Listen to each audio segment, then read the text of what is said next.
ಓಂ ತಚ್ಛೈರಾರುಣೇ ಮಹಿ ಗಾತು ಮೆಜ್ಞಾಯ ಗಾತು ಮೆಜ್ಞಪತಯೇ ದೈವೀ ಸ್ವಸ್ತಿರಸ್ತು ನಃ ಸ್ವಸ್ತಿರ್ಮಾನುಷೇಭ್ಯ ಊರ್ಜಂ ಜಿಗಾತು ಭೇಷಜಂ ಶನ್ನೋ ಅಸ್ತು ದ್ವಿಪದೇ ಸಂಚತುಷ್ಪದೇ.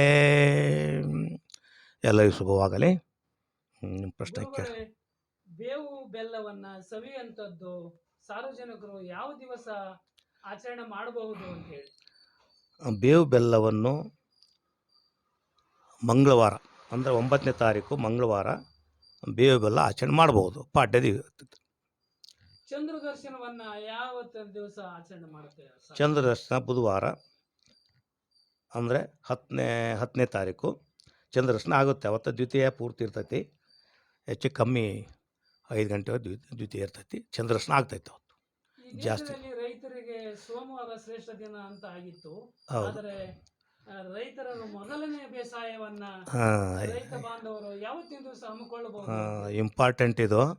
ಅಂದರೆ ಯಾಕಂದ್ರೆ ಸಾಡೆತಿ ಮುಹೂರ್ತ ಅಂತ ಬರ್ತೈತೆ. ಅದು 3 ಮುಹೂರ್ತ ಅಂದರೆ ಯುಗಾದಿ ಪಾಡ್ಯ, ಬಸವ ಜಯಂತಿ, ಆಮೇಲೆ ದೀಪಾವಳಿ ಪಾಡ್ಯ, ಆಮೇಲೆ ವಿಜಯದಶಮಿ, ಇವು 3 ಮುಹೂರ್ತ.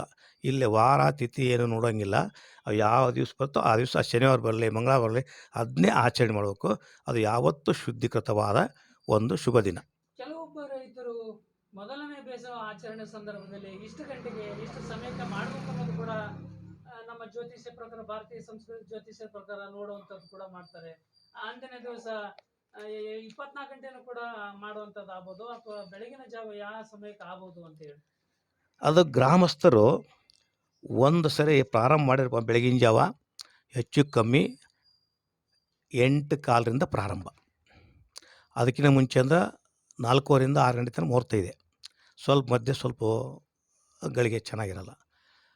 ಆದರೂ ನೋಡೋಂಗಿಲ್ಲ, ಮಾಡ್ಬೋದು, ತೊಂದರೆ ಇಲ್ಲ. ಪ್ರಾರಂಭ ಮಾಡಿ ಸಾಕು. 8:15ರಿಂದ ಎಲ್ಲವೂ ಹೋಗ್ತದೆ.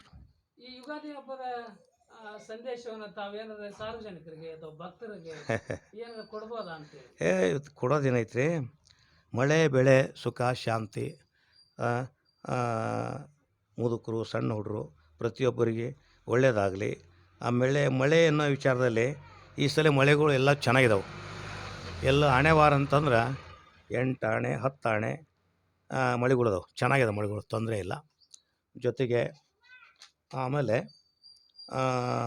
ಇವರು ಯಾರೋ ಒಬ್ಬೊಬ್ಬರು ರಾಶಿಕೃತರು, ಈಗ ಮೇಷರಾಶಿ ಅವರಿಗೆ ಧನಲಾಭ. ಮೇಷರಾಶಿಯವರಿಗೆ 14ನೇ ಶುಭಫಲ ಇದೆ ಮೇಷರಾಶಿ. ವೃಷಭ ರಾಶಿಯವರಿಗೆ ಹೆಚ್ಚು ಕಮ್ಮಿ 8ನೇ ಶುಭಫಲ. ಮಿಥುನ ರಾಶಿಯವರಿಗೆ 10ನೇ ಶುಭಫಲ. ಕರ್ಕ ರಾಶಿಯವರಿಗೆ 10ನೇ ಶುಭಫಲ. ಸಿಂಹ ರಾಶಿಯವರಿಗೆ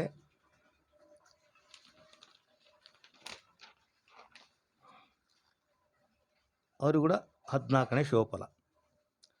ಕನ್ಯಾ ರಾಶಿಯವರಿಗೆ 10ನೇ ಶುಭಫಲ. ತುಲಾ ರಾಶಿಯವರಿಗೆ 10ನೇ ಶುಭಫಲ.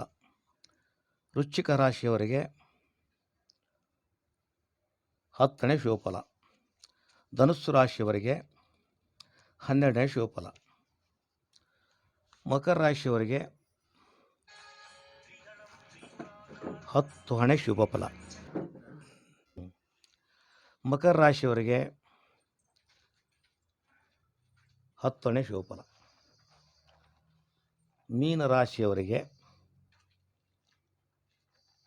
10ನೇ ಶುಭಫಲ. ಈ ರೀತಿಯಾಗಿ ಶುಭಫಲದ ಸಂಖ್ಯೆ ಎಲ್ಲ ರಾಶಿಯವರಿಗೆ ಅನುಕೂಲತೆ ಇದೆ.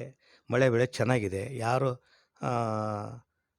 ಕ್ರೋಧ ಕಾಮ ಇತ್ಯಾದಿಗಳನ್ನು ನಿರ್ಘವಾಗಿ ಹಿಮ್ಮೆಟ್ಟಿ ಚೆನ್ನಾಗಿ ನಡ್ಕೊಂಡು ಹೋದರೆ ಎಲ್ಲರಿಗೂ ಅನುಕೂಲತೆ ಇದೆ. ಜೊತೆಗೆ ಮನೆತನದ ಗೌರವ ಎಲ್ಲ ಕಾಪಾಡುವಂಥ ಒಂದು ಅನುಕೂಲತೆ ಈ ವರ್ಷಿನ ಇದರಲ್ಲಿ ಈ ನಮ್ಮ